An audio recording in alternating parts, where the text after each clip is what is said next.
प्यारे बच्चों नमस्कार। पिछले 2 दिन से मैं कोई वीडियो नहीं डाल पाया। इसके लिए मुझे बहुत ही अफसोस हो रहा है और मुझे बहुत ही खेद हो रहा है, क्योंकि आप लोगों से जुड़ने के बाद अगर 1-2 दिन भी कोई गैपिंग हो जाती है तो उसमें बहुत तकलीफ़ होती है।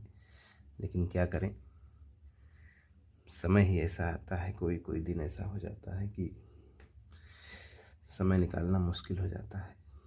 तो प्यारे बच्चों, आज हम लोग देखेंगे, जो हम लोग इंग्लिश ग्रामर पढ़ रहे हैं और इंग्लिश ग्रामर में हम लोग जो है टेंस पढ़ रहे हैं स्टार्टिंग से। तो हमने present tense, past tense complete पढ़ लिया है और अब हम फ्यूचर टेंस पढ़ रहे हैं। और फ्यूचर टेंस में हम लोग फ्यूचर टेंस में हम लोग future indefinite tense, future continuous tense complete पढ़ चुके हैं।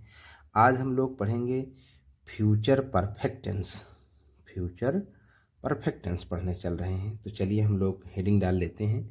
जैसा कि आप लोग जानते हैं हम लोग कैसे पढ़ते हैं, फ्यूचर परफेक्ट टेंस की पहचान। फ्यूचर परफेक्ट टेंस की पहचान: जिस वाक्य के अंत में चुका होगा, चुकी होगी, चुके होंगे आदि शब्द आए तो उसे फ्यूचर परफेक्ट टेंस समझना चाहिए। अनुवाद करने का नियम, रूल ऑफ ट्रांसलेशन हम लोग देखते हैं।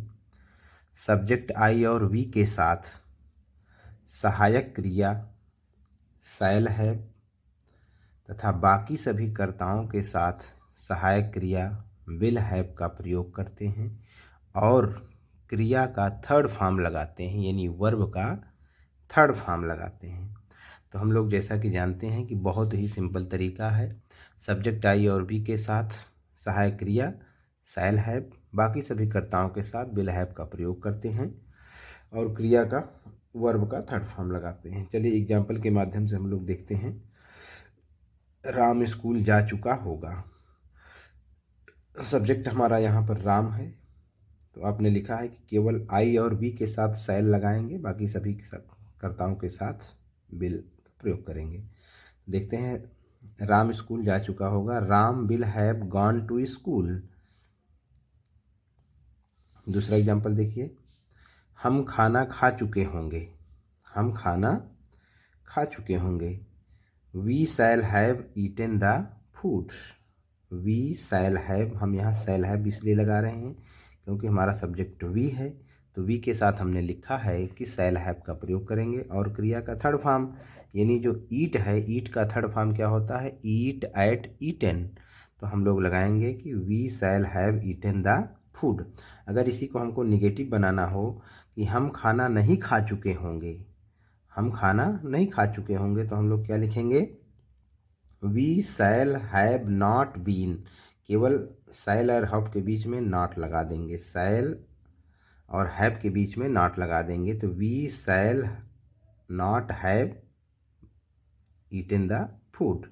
अगर हम लोग इंट्रोगेटिव इसका देखेंगे, क्या हम खाना खा चुके होंगे, तो आप लोग देखो, जैसा कि नियम मैं बार बार बोलता हूँ कि आप लोग को मैं बार बार लिखवा चुका हूँ, यदि वाक्य में क्या शब्द सबसे पहले आए तो सहायक क्रिया सबसे पहले लिखते हैं। तो हमारा एग्जाम्पल है, क्या हम खाना खा चुके होंगे, तो सबसे पहले क्या लिखेंगे, shall. Shall we have eaten the food, question mark जरूर लगाएंगे। इसी का निगेटिव, क्या हम खाना नहीं खा चुके होंगे, shall we not have eaten the food. हम लोग पांचवा एग्जाम्पल जब देखो कैसे लगाते हैं कि हम खाना क्यों खा चुके होंगे। यदि वाक्य के बीच में क्यों, कब, कहाँ, कैसे, कौन, किसका, क्या आदि शब्द आए तो सबसे पहले उसके अंग्रेजी लिखते हैं। हम खाना क्यों खा चुके होंगे, क्यों को अंग्रेजी में क्या बोलते हैं, why. Why shall we have eaten the food. छठवां एग्जाम्पल देखिए, हम खाना क्यों नहीं खा चुकेंगे, तो why shall we not have eaten the food. मेरे प्यारे बच्चों, ये तो फ्यूचर परफेक्ट टेंस का सिंपल रूल है और सिंपल सा एग्जाम्पल है। हम लोग इसमें एक बहुत ही इम्पोर्टेंट चीज़ समझने वाली बात यह है कि इसमें भी जो है पास्ट परफेक्ट टेंस की तरह दो क्लास पाए जाते हैं, अर्थात दो काम एक साथ साथ इसमें होना पाया जाता है।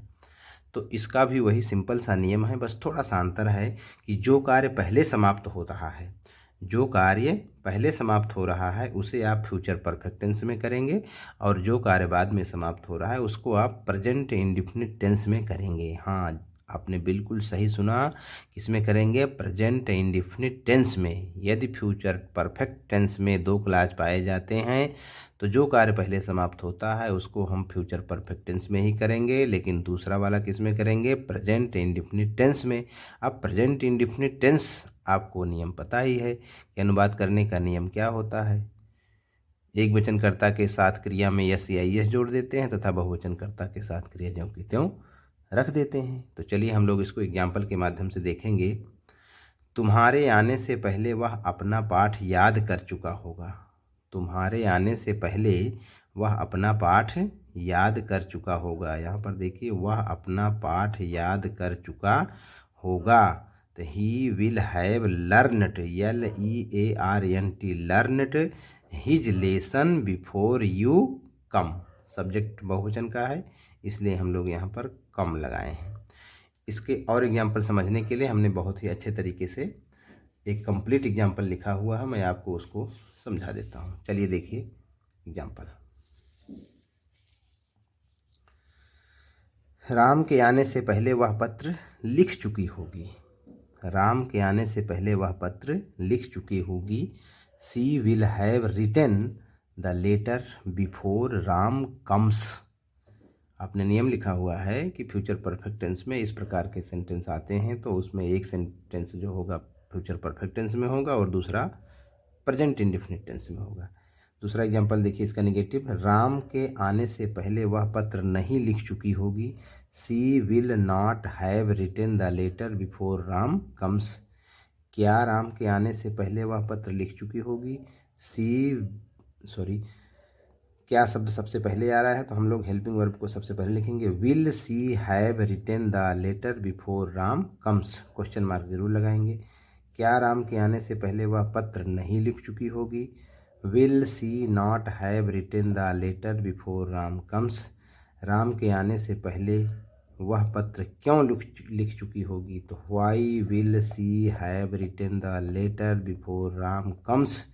राम के आने से पहले वह पत्र क्यों नहीं लिख चुकी होगी? Why will she not have written the letter before Ram comes. यहाँ पर ध्यान रखने वाली बात है कि विल और हैव के बीच में ही आपका सब्जेक्ट और नॉट दोनों आएगा।